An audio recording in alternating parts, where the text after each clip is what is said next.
Afterpay, ZipPay, Klarna, promising a shopper's utopia. We're going to be spending an obscene amount of money in here. Buy now, pay later schemes letting people buy goods and pay them off in interest-free instalments.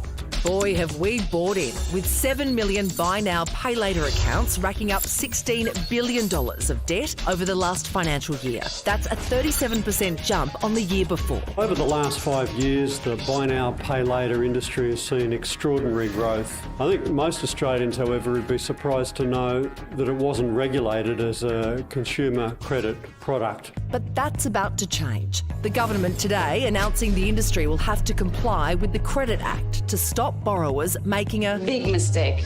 Big. Huge. Providers will now need to hold a credit licence, perform suitability and affordability checks, and temper aggressive marketing. There's been multiple accounts sold to people who simply can't afford them. The people are going without so that they can make their buy now, pay later payments. It's a shame that it's had to happen now after the train wreck. Should have really have happened in the beginning.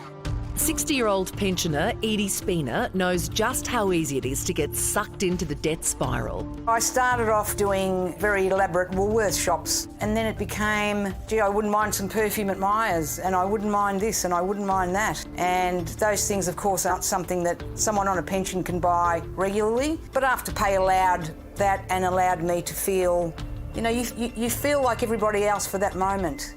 It took Edie a year to get back into the black, and she's one of the lucky ones. Women, First Nations and low-income people disproportionately affected by the burden of buy now debt. We see people on $530 a fortnight with $8,000 worth of buy now, pay later debt.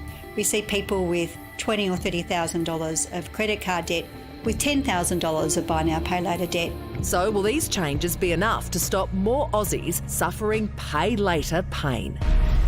I think you'd probably say that these are the toughest economic times we've probably seen for 30 years. I think a lot of people watching us wouldn't remember how hard it is going to become for people to go and buy basic things like groceries, food, petrol, clothes for their kids. These things then suck you in. And I really was surprised when I realised you could go and buy now, pay later for your groceries.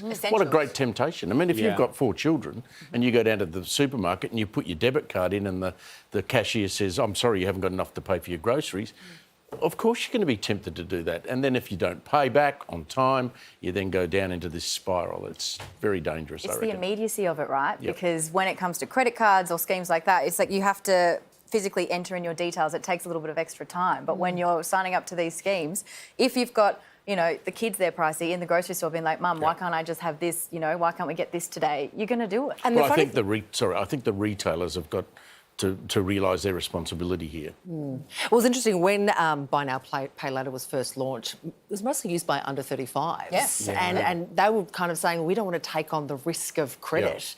That's exactly what you're doing here, though. Well, exactly. And now it affects your credit. Yeah, it's credit just rating, that's right. It's there. It's really, if I'm lucky, I just ask pricey for money when I need something. Anytime, mate. Anytime, yeah. He comes.